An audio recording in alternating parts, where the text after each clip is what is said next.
Welcome back to BullyBall, a San Francisco 49ers podcast.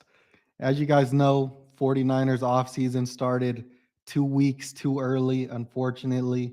But the 49ers have gotten out to a hot start to start this offseason. We're going to dive into all that, and we're going to break down our offseason checklist of what the 49ers need to do this offseason to make it to the game being played this weekend next year. So tune in and let's dive right into it. Tony Montana, Tony Montana, Tony Montana, check up on my ear. Tony Montana, Tony Montana, Tony Montana, I'm about to cut. So as per usual, you have your two hosts, Alex and me, Joseph, the two brothers that run Bully Ball for you guys. Our dad will be joining us on these podcasts starting soon. So it'll be the three of us. But yeah, let's dive right in. 49ers off season. It's off to a hot start. First thing that happened to start this off season was the 49ers signed some players to reserve future contracts. Happens for every team right when their season ends.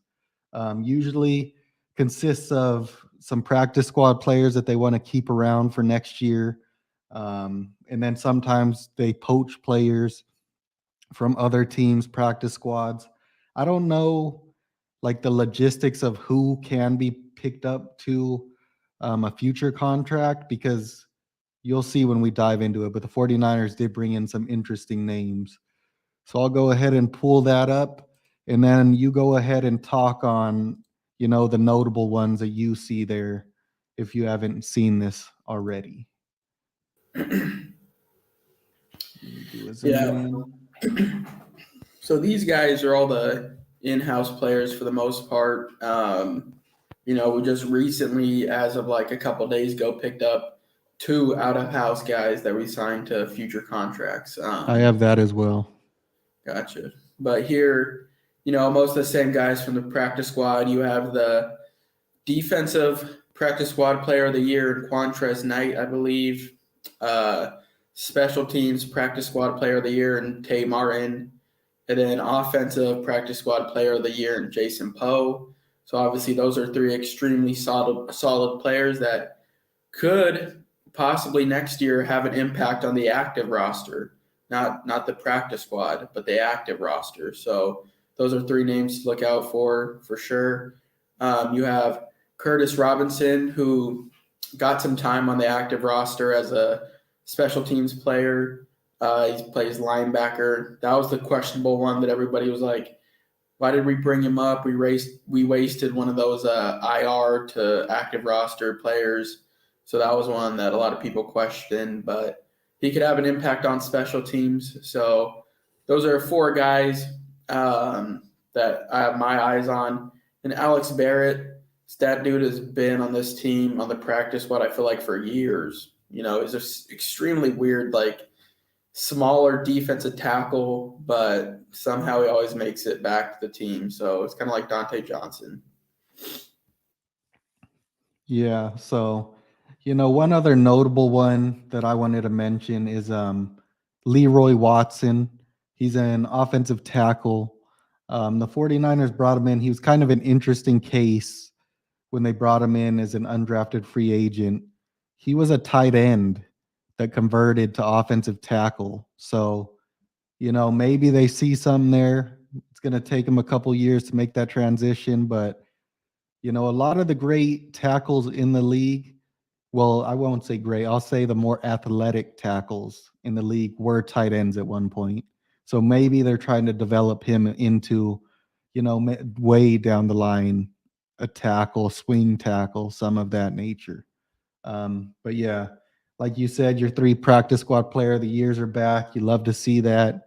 You love to see that they didn't get, snatched up by a different team on future contracts.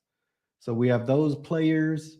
And then we also have two more that just recently, I believe it was yesterday, were signed. You have wide receiver Tyron Johnson and cornerback Trace Willing. Do you know anything about these players? I saw Tyron Johnson, the receiver. I think he had a crazy catch from a couple years ago when he was on the Cowboys, I believe. So I know he was a pretty good size. I think he was like 6'3" or so, over 200 pounds, and I think he ran a 4.340.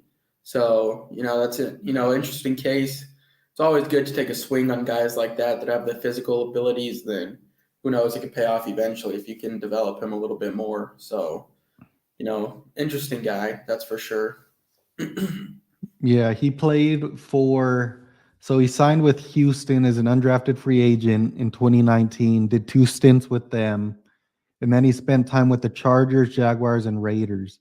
I think you might be talking about with the Chargers because he actually did get some pretty good playing time with Justin Herbert, and he caught like a bomb for a touchdown with them. So that's probably what you're talking about. But yeah, he's a burner, big guy. So you never know. We'll see what he can do. And then Swilling, I have no idea about him, but here it says he's a familiar name to keep a close eye on for the practice squad. Oh, he had a 1-week stint with the team in late December with the 49ers, I guess. I didn't know that. But the Titans signed Swilling as an undrafted free agent following last year's draft. And then the Saints practice squad before he came to the Bay Area for a week. So, 49ers always sign a couple random people on these future contracts when the season ends.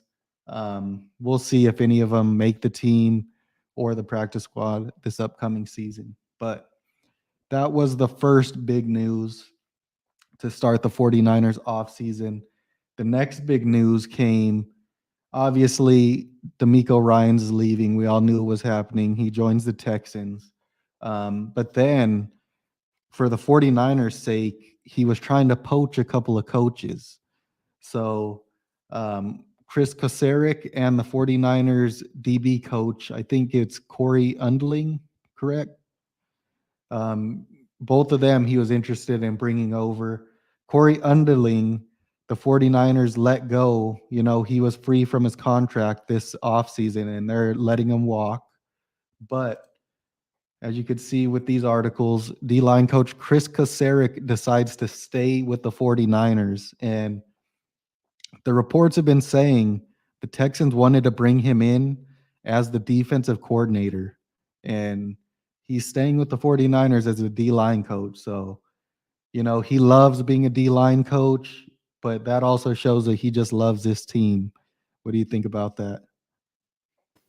Yeah, it's huge for the 49ers. Definitely one of the best position coaches in all the NFL. Gets a lot out of his players.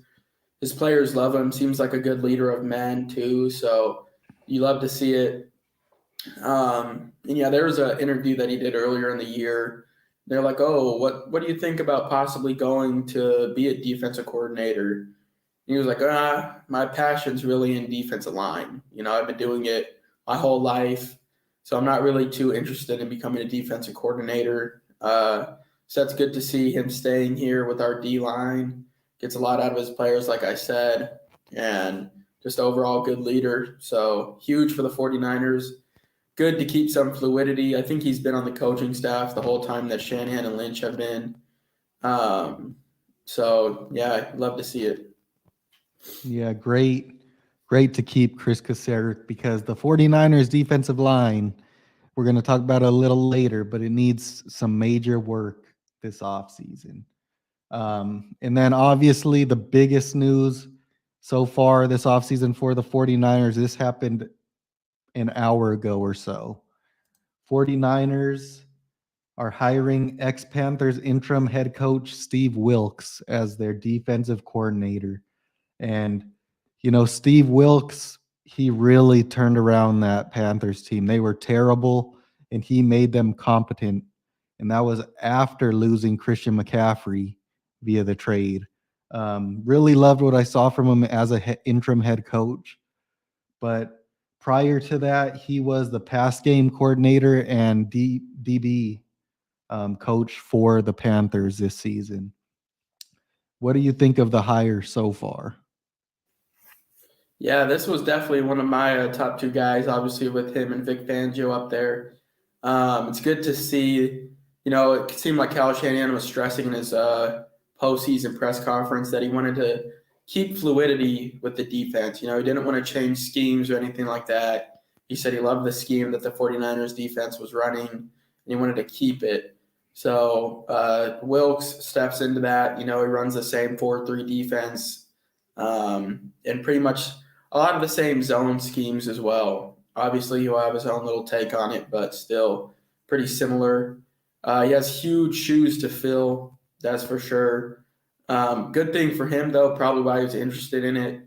The past two defensive coordinators for the San Francisco 49ers have gone to be head coaches, and Robert Saleh, now DeMeco Ryans, and now we'll see if Steve Wilkes can do this as well. Overall, though, he seems like a great coach, a great guy, another great leader. Definitely a coach that the players can rally around. So you love to see that. And like I said, he just has big shoes to fill because this 49ers defense can't take a step back. You're going to be losing a couple key starters, Jimmy Ward. Who knows what you're going to have at safety if Tashawn Gibson's going to be coming back. Azeez Al-Shaair is probably going away. So, and then that D line is going to be revamped as well. Abu Kam's he's going to be gone probably. I think Charles Omenihu as well, right? He's on a contract. Yep. He'll be coming up for a contract. So you're going to have a lot of players that are going to be leaving. And it's going to be up to Wilkes to be able to rally around the troops and get them pushing forward again. Because like we said, we can't have our defense take a step back this year. That's for sure. Yeah, and in Wilkes, we can see his experience in the NFL. Like we had said, he was obviously the interim head coach for the Panthers at the back end of this season. They ended up going 6-6 with him. Very close to actually winning the NFC South as well. Before that, he was the Arizona Cardinals head coach in 2018, the Panthers defensive coordinator in 2017, and the Cleveland Browns defensive coordinator in 2019. So tons of experience as a coordinator, as a head coach. And, the players loved him on the Panthers. So you love to see them bringing him in. And I really thought that the Panthers probably should have signed him as the head coach. So I think this might be another one and done deal for the 49ers with their defensive coordinator. Yeah, definitely. And I know a lot of people are kind of questioning, like, oh, why didn't we bring back Corey Unlin? But Steve Wilkes has a lot of experience as well as being a DB's coach. So Corey Unlin was the DB's coach prior, and now Steve Wilkes will obviously be the defensive coordinator, but he'll have a big influence on the DBs as well. So that's probably why Corey Unlin's walking away. Another coaching tidbit is the Houston Texans are looking at our passing game coordinator, Bobby Slowick, for their offensive coordinator position. So obviously DeMeco Ryans is going to poach some of our coaches. It happens every year. Mike McDaniel did it. Saleh did it. And now obviously you would expect DeMeco as well. So I would assume Bobby Slowick goes over there to be their offensive coordinator. I've heard nothing but great things about him, on Twitter. All the reporters and everybody says that he's a great guy, extremely smart dude. So that's going to be interesting because it seems like those passing game coordinators and run game coordinators kind of have a big impact on our offensive game plan. That's what Mike McDaniel was before he got the unofficial offensive coordinator title. So, you want to see some fluidity start to happening there, but as long as Kyle Shanahan's running an extremely efficient offense, your offensive coaches are going to get snagged. So it's going to be interesting to see what happens with that. Yeah, definitely. And, like we had said, it's just crazy the amount of talent that the 49ers churn out, whether it be players And it could even be the undrafted guys. The 49ers bring in a ton of undrafted dudes every year, and then they make, 10-year long careers in the NFL. Same thing can be said with their coaches. They bring in guys, they teach them up, and then they churn out head coaches every single year. And it even goes up to the front office. You look at Ran Carthen gets hired as the GM for the Titans. The 49ers organization is doing everything right. They just need to win the Super Bowl now. That's the one thing that's missing for this team. So close, yet so far, so many times. Yeah, definitely. Another guy, that got snagged from the 49ers in the previous years, Martin Mayhew, went to the Commanders to be their GM, Ran Carthen. A thing you love to see is the 49ers really preach diversity. You know what I mean? They, they've obviously benefited from getting those third round comp picks from the, what is diverse? There's like a diversity role or something. If a player or a coach of color or a different ethnicity gets picked up, you get 2 third-round picks. But if you get like 2, so for instance, Robert Saleh and Martin Mayhew got picked up in the same year, or like D'Amico Ryans and Ran Carthen this year, you get 3 third-round picks subsequent years instead of the 2 each one for each one.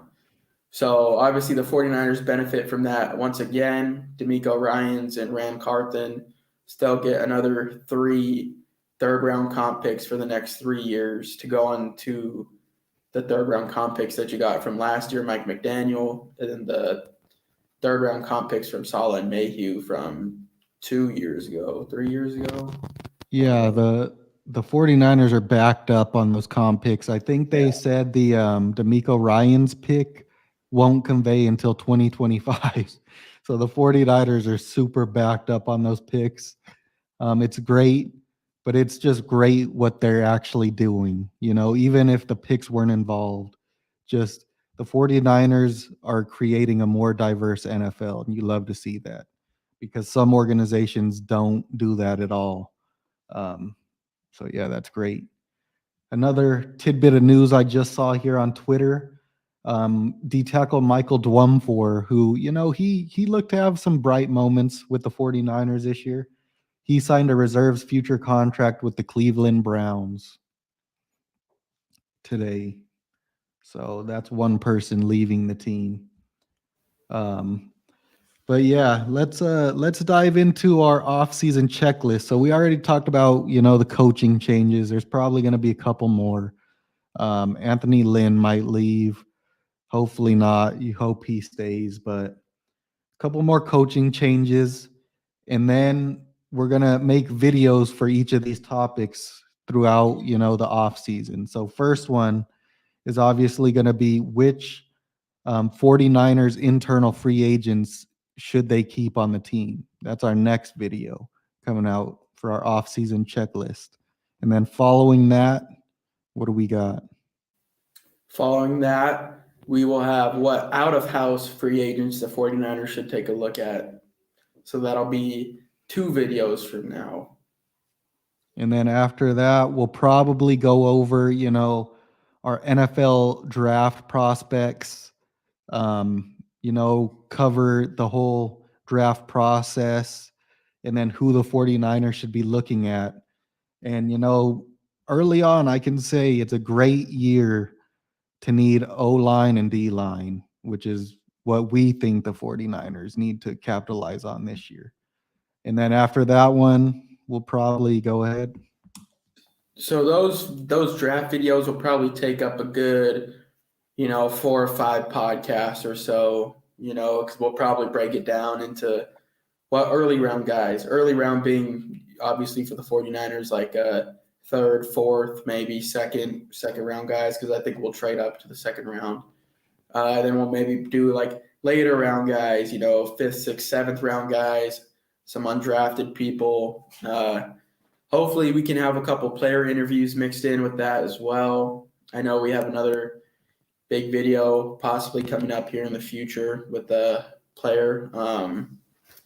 And then we'll also, with those free agent videos that we were talking about, I think we're going to have a cap analyst come on to kind of help us sort through that whole situation. How much cap space are the 49ers looking at? So what are some actual realistic targets? So we'll jump into those for our checklist. But what do you have in mind for after our draft videos? Yeah, so after our draft videos, we'll probably jump into, our roster building videos, our 90-man roster, and, breaking that down, who we think is going to make the 53, who we think is going to do good in camp. And that'll bring us all the way back around to training camp, getting you ready for the season. So, we have a whole bunch of good off-season videos we're going to put in for you guys. It's going to be fun. Like he said, we're going to try to get a couple player interviews, whether that be draft prospects, current players, or even players from the past. Hopefully we have a couple lined up for you. We'll see what ends up happening. Yeah, definitely. So stay tuned for those, because those will be great videos. I might jump into the quarterback dilemma, I guess you could say, because I know there's a lot of controversy around that. Real quick, who are you rooting for in the Super Bowl? I don't even know if I'm gonna watch it, to be honest. I just don't want to stay up until 2 a.m. again to watch a game if it's not any benefit to me.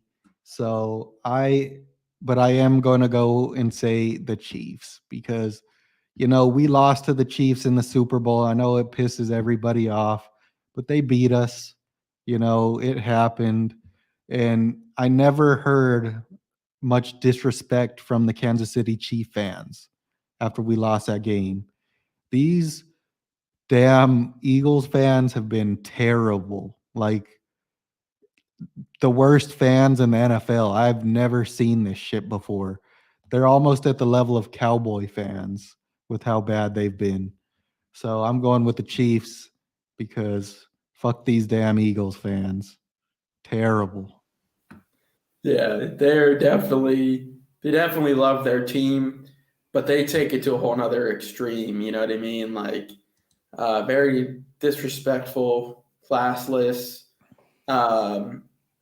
One thing that was cool though, I was watching Jason Kelsey and Travis Kelsey's their podcast, and Travis Kelsey asked Jason Kelsey, like, how did you feel when you saw like Brock Purdy go down and stuff, and they lost even Josh Johnson, and Travis Kelsey was like, it was weird because I almost felt bad for them, and he was like, should I be feeling bad for them? You know what I mean? And he was like, yeah, I actually did. Like, I felt bad for them. So it was cool to see, at least some of the players kind of knew what was going on, and they're not being like, oh, fuck them, that's their fault. You know what I mean? So it's cool to see that. Yeah. Obviously, another big thing that's been going around lately was Brandon Ayuk's comments on another podcast saying, oh, we're the better team. We should have beat them if we had Purdy, yada, yada, yada. And I know I think it was Darius Slay was talking shit, saying, oh, that's just poor sportsmanship, classless, all this, that. But it is what it is. The Eagles beat us that game, and we'll wait till next year for that revenge game. So, Yeah. But it was cool to see Travis Kelsey actually have some respect. I think that's like the first anybody from Philly that actually had some respect for the 49ers. That's Jason Kelsey. Yeah, Jason Kelsey. Sorry, Jason Kelsey. Yeah. But yeah, I agree. I was gonna say something, but I totally forgot what I was gonna say. But yeah, also me and my dad are gonna be doing a morning podcast for you people in America. He's gonna be up. I think we're gonna be recording it at like 4:30 a.m. Pacific Standard. So that's gonna be 7:30 Eastern time AM, and then for me it's going to be like 1:30 PM or something like that. So it's going to be every Tuesday morning. We're going to be bringing you guys a morning podcast because we know our timelines don't match up with everybody. So that'll be live for the early birds or maybe the East Coasters, whatever. If you want to tune in, watch the video, jump on the live with us. We'll be doing that every single Tuesday. Yeah, so definitely you guys need to check that out. So that'll be fun, kind of recapping the news of the 49ers, maybe just talk about football in general, some regular football talk for the fans. Quick question, before we kind of end this podcast, probably be a shorter one, first podcast of the off season.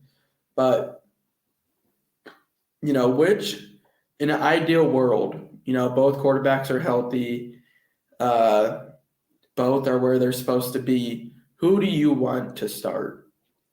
Because I'll give my explanation first. So I said in an ideal world, I think the best case scenario for the 49ers is Trey Lance starts. Because with Trey Lance, you have an extremely high ceiling, but also an extremely low floor. You know what I mean? Like if he can get his mental abilities to match his physical abilities, he could be a top 10, top 5 quarterback in the league.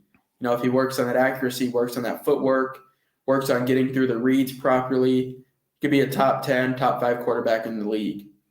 With Brock Purdy, you have an extremely high floor, but a little bit of a more capped ceiling, I would say, because he doesn't have the huge arm. He doesn't have the speed. Not saying that Trey Lance has great speed either, but Trey Lance is a little bit bigger.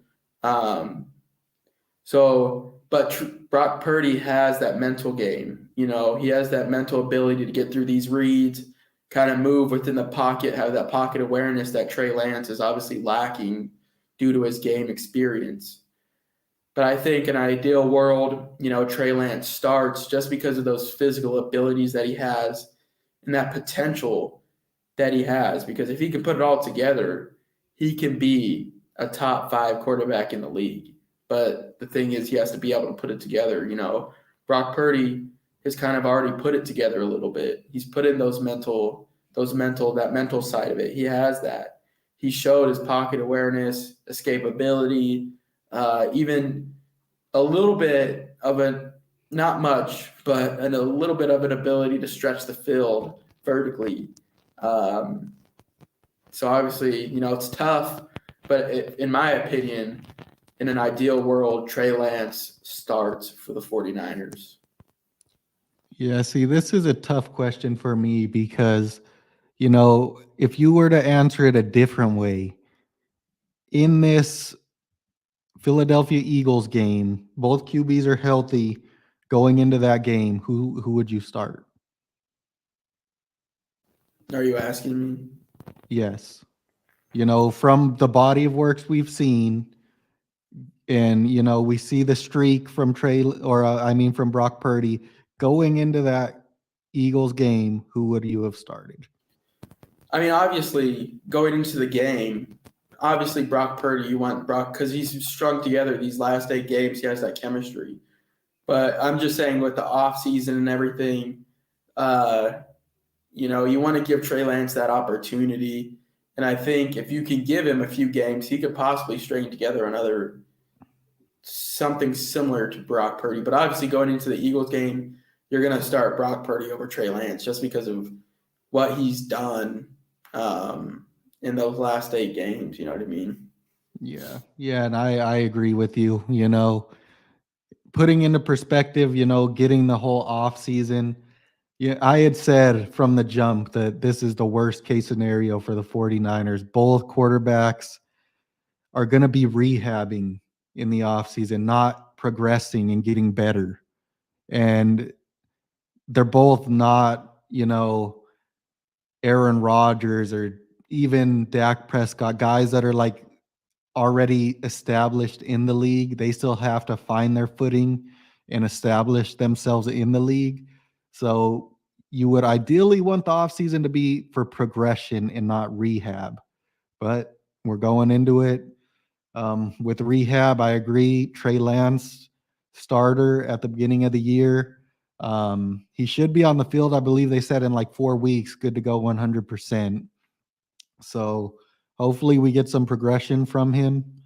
Um, and yeah, we'll see what happens. I don't know if the 49er fans are ready for Trey Lance to be the leader of the team, though. You know what I mean? Like you said, he could become a top 5 to 10 quarterback, but it's going to take a couple years. You know, you're going to deal with a lot of bumps and bruises down the road and, you know, some terrible games, some struggles, some highs, lows. And then you become that player like Josh Allen did. But you got to be patient with the guy because he's not going to come out there week 1 this next season and be Josh Allen. Just it ain't going to happen. You got to be realistic. Do you think that the team actually gives him the time and that opportunity, though, with the guy like Brock Purdy waiting in the wings? You know, let's say Trey Lance wins the starting job week 1, but he comes out and he struggles. Do you think the team will give Trey Lance that opportunity and the time and experience? Because that's the big thing, is the experience. He needs game reps. He's played 8 quarters, maybe 10 quarters of football in the past like 4 years. So he needs experience. He needs live game reps. But do you think if he struggles in that second game, do you think the team actually gives him that opportunity to rally it back in, get it together, and progress? Or do they just be like, all right, we have a guy in Brock Purdy who got us the NFC Championship game, played extremely well. You know, obviously it wasn't just like the run game was supporting him. It was him making plays on his own as well. So do you think that the team actually gives Trey the opportunity to progress if he's struggling at first? I don't know. It's tough to say, to be honest. There's gonna be a leash. You know, it's not gonna be like this past season where it was like, hey, Trey Lance is a starter, whatever happens, screw it. That's how the season's going. That is not happening this year. If Brock Purdy is 100% healthy, you know, if he's good to go at the start of the season, there's gonna be a leash on Trey Lance. And I don't know if it's going to be 2 games or if it's going to be 8 games or what it's going to be. But if he is not performing at least good enough, he'll get pulled. He'll get pulled and they'll put in Brock Purdy, I believe. Yeah, it's tough because, you know, if Trey struggles at the gate, is it just going to be coaches that are concerned, or are players going to start voicing their concerns too? Like, Brock Purdy's a leader. You know, I'm just saying, like, if I was a Niners player or whatever, what they might be saying. You know, like, Brock Purdy's a leader. He led us to all this great success last year. He's shown that he can do it in the biggest of moments. Why isn't he starting? But I'm not saying all Trey needs is experience, but that's a huge thing that he does need, is experience. Because like we've said, he played 8 quarters in like the past 4 years, which is insane. But you need to give him that opportunity. But will he get the opportunity? Who knows? Because you have a guy that's right behind him, you know, similar rookie. Well, he won't be a rookie next year, but cheaper guy. You know, it's not like a Jimmy G, like you said. Like, Trey Lance is a starter no matter what. You have a guy that can push for that starting job. So it's going to be really interesting. But you didn't really answer the question. Who in your ideal world starts week 1? Both healthy, both have a good offseason. Who in your ideal world starts week 1? I said Trey Lance. I said I agreed Trey Lance because I think, you know, like we said, he obviously you're going to have the draft pick bias, you know, first round top pick versus last pick of the draft. Straight up obvious. Roster politics are real. That's the first thing. Second thing, you did draft this guy based on the potential, and he needs the reps. You got to start him, see what he could do. And I think I will say this early in the offseason, you will know that first week if Kyle Shanahan wants Trey Lance to be the quarterback for the year. Because if Kyle Shanahan throws Trey Lance out there and he has him running that same offense he had Trey Lance run last year, he does not want Trey Lance to be the quarterback for this team. You know, I'm not saying he's trying to get him hurt. I'm just saying he's not putting him in a realistic environment to succeed as an NFL quarterback if he does that. If he gives him the Jimmy G, Brock Purdy offense, and hey, he could struggle with that. But if he gives that to him, at least he's giving him the chance to grow as a passer and become that true NFL quarterback. So that you'll know week one. You'll know week one if that's what Kyle Shanahan actually wants. Roster politics or not. Couple things to go off of that. If you're a Brock Purdy stan, your argument could be roster politics have not been a huge thing since Kyle Shanahan and John Lynch have taken over. Aaron Banks last year didn't start, second-round pick. Trey Sermon, third-round pick, cut after his first year. Joe Williams, running back Utah, cut. Dante Pettis, doghouse. Brandon Ayuk, doghouse. All obviously not top 5 picks in the NFL draft, but I'm saying roster politics, it hasn't been like other teams are like, oh, this guy's a first pick overall. Like, oh, he's definitely starting. Kyle Shanahan and John Lynch have been shying away, I would say, from those roster politics for the most part. I don't know. That's a little different. You're talking about all guys that were rookies, maybe except Brandon Ayuk because that was that weird year. It was year 2 was COVID and all that. Like that one was interesting, but those were all rookies that were getting thrown in the doghouse. You know what I mean? This is a weird situation because this is a guy you traded 3 first-round picks for, drafted him top 3, and it's the most amplified position in the NFL. So this is different. I don't know. You could argue Trey Lance is damn near still a rookie. Look how much playing time he's had in the NFL. How many live reps has he gotten in the NFL? Not many. You could argue that he's still like a rookie technically if he wanted to. I'm just saying I agree with you, but I'm saying like a counter argument to, if you're a Brock Purdy stan, you could definitely argue that point. But if you guys are watching this, drop in the comments who you, in your ideal world, who would be your starting quarterback week 1? And number 2, comment if you guys think that Trey Lance will be given the time, opportunity, and experience that he needs to progress. So let us know what you guys think. I'm curious to see Niner fans' thoughts too. Yeah, and one of the things that goes with your point, though, is John Lynch did come out and say, hey, Trey Lance got to prove he could stay on the field. He said Brock Purdy has proved it, which is kind of weird because, 7 games or whatever, but he did face 2 injuries. He had that oblique injury, played through it, but he had it. And then obviously this UCL, which is not common, but he took a little shot at Trey Lance, and I mean, it's true. He has to stay healthy, but like you said, if Brock Purdy stands, John Lynch is kind of on your side at this point. Yeah, it's going to be an extremely interesting battle. The 49ers are in a good situation because you do have 2 with good potential young quarterbacks, you know what I mean? So that's good. Obviously, Kyle Shanahan said that Jimmy Garoppolo's not coming back. I know some Niner fans were hurt that he didn't really express gratitude. Instead, he was just like, no, that boy ain't coming back here. Like, no shot. But so yeah, it's going to be interesting. Maybe if when Jimmy G gets signed, we will do a, kind of like a tribute pod because Jimmy Garoppolo did turn around this franchise. Hate him or love him.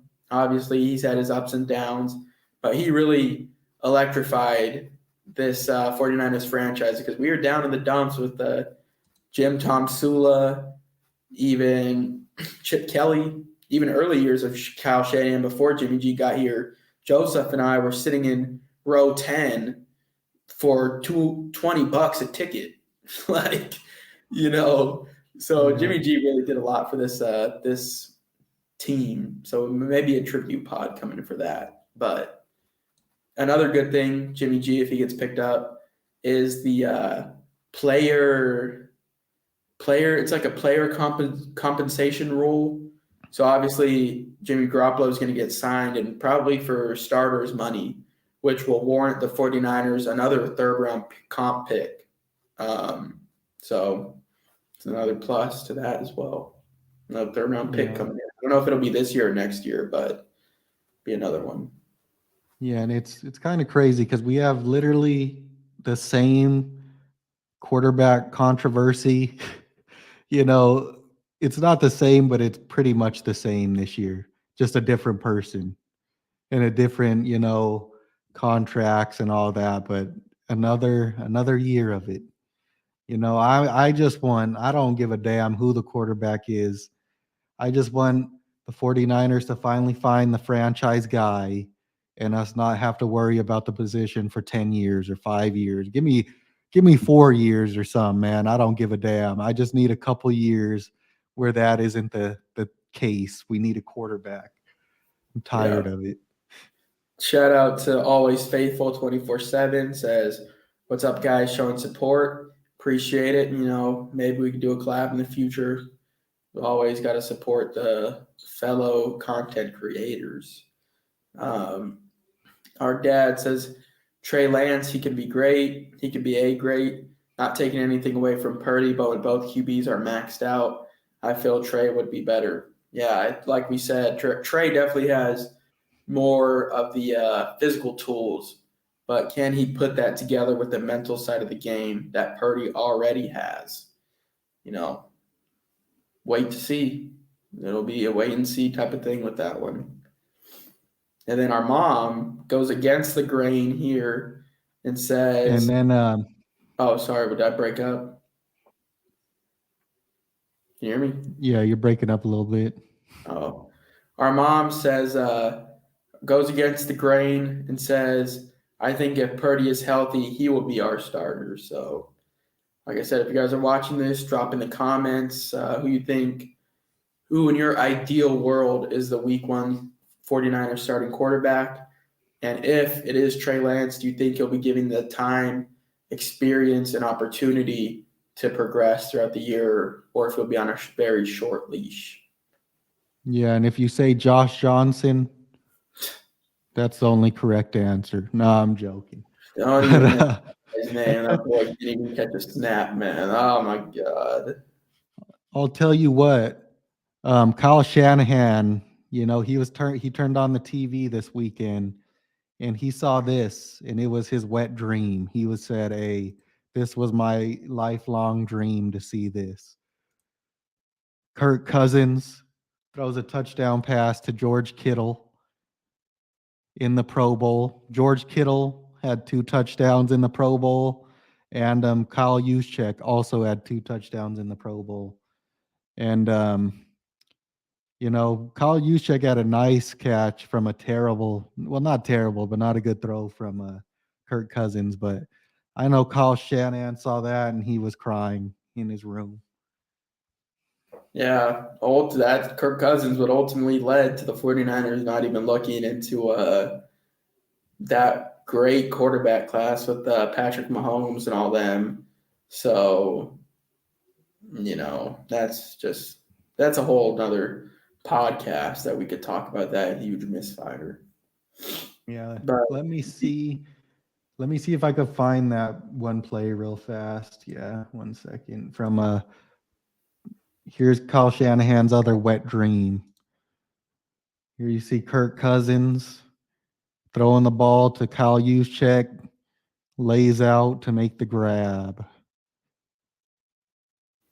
that's his ultimate wet dream right there. That's the fullback. And then you have mid-ass Kirk Cousins throwing the football, old mid boy over there. So that's like his ultimate. That's disgusting to think about if Kirk Cousins was on this team. That's where you got to put the picture up of Kyle Shanahan sitting against the locker. Sad because he saw that happening. Yeah, definitely. Do you have any last thoughts before we jump off of here? Yeah, I mean, me and my dad will touch on it tomorrow morning, but just if you're still here tuned in, We watched pretty much all of the All-Star games, or at least we watched bits and pieces of each of them, both of us. And one of my takeaways from those games is, especially at the Senior Bowl, the offensive and defensive line play in this draft is it's deep. There's tons of quality O line and D linemen in. The 49ers sitting right in that sweet spot for the draft, 3 picks in the 3rd round. So, we'll end up breaking down a ton of these prospects. But is there anybody, one name or 2 names from the All-Star games you watched that you wanted to give a quick shout out about? Yeah, I know. Obviously, one guy me and you were talking about a lot lately, Isaiah Land. He's kind of like a hybrid, like a poor man's Micah Parsons. He played inside linebacker, and then he also played edge. He's from Florida A&M. Go look him up. He had a pretty good Senior Bowl. In the actual game, he had some good practices too. Extremely interesting prospect. The 49ers could use that speed rusher opposite of Nick Bosa. And then obviously he can give you that versatility to play where Aziz Al-Shaair was playing. So that's a guy that I'm going to be keeping my eye on for sure. And you guys should also go check him out. And then my second guy is Jake Moody, kicker from Michigan. That dude, he had an extremely good Shrine game, East-West Shrine game, I believe it's called. Went 4 for 4. I think he won MVP of that game because that game was terrible. But Jake Moody, could be a long-term replacement for Robbie Gould if we don't bring him back this year, because Robbie Gould is a free agent. So Jake Moody, somebody to keep your eye on. Hopefully not in the 4th round like Mitch Wishnowsky, though. Yeah, I agree with both of them. And what was the first guy's name? Isaiah Land. Isaiah Land. Yeah. So I did a little more research on the guy. So he played, he was a primary edge rusher last year. He was an All-American. He had like 18 and a half or 19 sacks. And he was actually getting recruited in the transfer portal to go play at Bama. But he decided not to go, stayed at his school, did another year. So who knows where this guy could have been drafted if he ended up moving up to Bama for his last season in college before going to the NFL draft. And then at the Senior Bowl, he was playing interior. He was playing inside linebacker because he is slender. I think he's like 230, 220 pounds. So he's slender for an edge rusher. But like you said, he had a sack at edge in the Senior Bowl. The dude put 20 pounds on him, play him as edge rusher. Kind of in that Micah Parsons role where you could play middle or off the edge. That would be amazing. Probably going to be a dude that's going to be available 3rd, 4th, 5th round, I would assume. But yeah, very interesting prospect. And then one of my guys, I'll throw up the video. This dude was, he was jumping off the screen at the Senior Bowl. And then I went and did some, research on his actual game film. And they really had him playing a lot of edge in college, but he also can play on the interior, which he did at the Senior Bowl. I can't even say this guy's name. It's like I don't even know, Aid, but he's from Northwestern. And just watch this rep.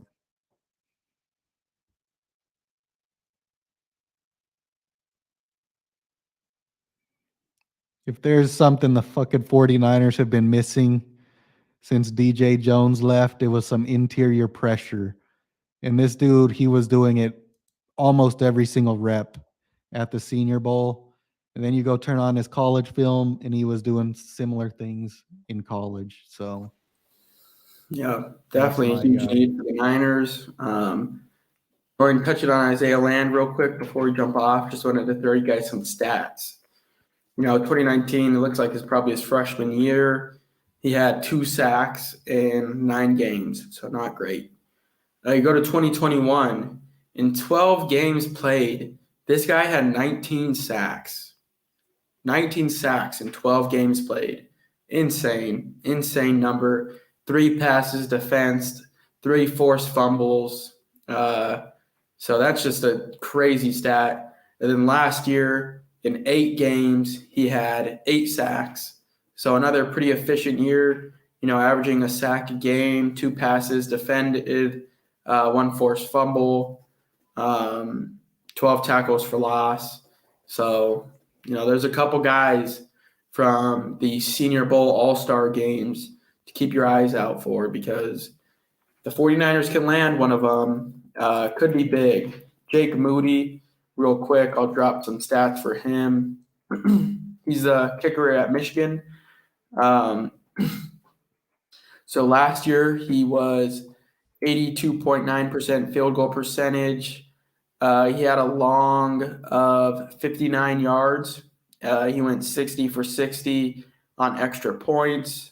The year before, he had a 92 per field goal percentage with a long of 52, 56 of 56 on extra points. So extremely accurate kicker.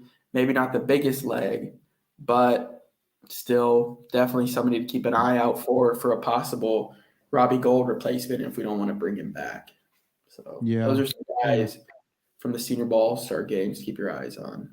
And the reason we're talking so much about the Senior Bowl is because the 49ers, 80% of their draft picks will be people from the Senior Bowl. They love that event. And every year they draft 3, 4, 5 guys that played at the Senior Bowl. So, you could comb through that roster, and I guarantee you 3 or 4 of them will end up on the 49ers this season. One last guy I wanted to touch on, and you'll notice a theme here with my players. Another interior D lineman. The trenches need some work this year.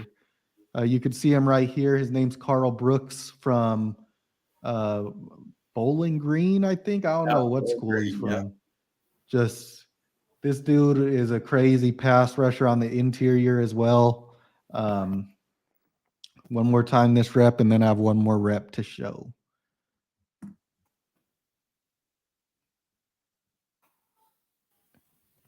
But that center he's going against is probably like a 2nd or 3rd round center as well. So talented guy. Here's my other rep. 1 second. So in college, this dude was a primary edge rusher. And then at the Senior Bowl, he moved inside because he's a bigger dude. He'll probably play inside in the NFL. But the 49ers love guys that can move from inside out, outside in. So he's right here on this rep. And that's pretty good speed for a guy that's going to be playing. There's another rep or the same rep. That's a guy that's going to be playing D tackle in the NFL. So, you love to see the explosiveness. He's probably a bit high out of the 49ers range at the moment, probably a 2nd round pick, but you never know what's going to happen in the draft. Some Carl Brooks stats. 2022, he had 10 sacks, 2 forced fumbles. 2021, he had 6.5 sacks. So, pretty productive as well in college.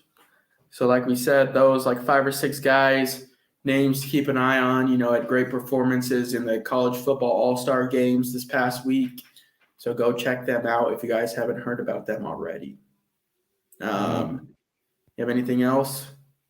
Yeah, I got the shirt on. So the Stanford shirt.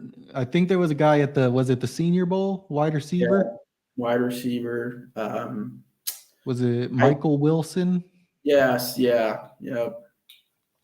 Obviously, 49ers don't need a receiver, but I got the Stanford shirt on. So shout out to Michael Wilson. Had a great week. Seemed like a pretty underrated receiver as well. That's all I got. Yep. Thanks for tuning in as usual. If you're still watching, go ahead, leave a comment, subscribe.